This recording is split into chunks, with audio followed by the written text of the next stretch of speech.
So what is it that leaders are doing in these organizations to make them winning workplaces? We found a number of questions that actually popped when we looked at winning organizations versus others.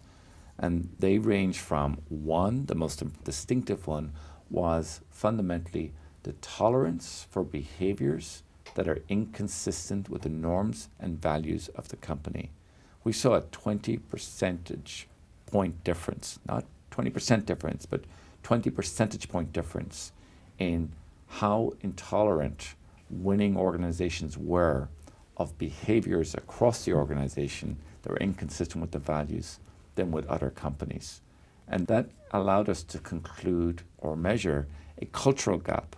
And a cultural gap is between your aspirational behaviors and the behaviors that you tolerate. And we actually then went on to make the assertion that your culture is actually a function of the worst behavior you tolerate around you than it is a function of the aspirational values that you have posted on your wall.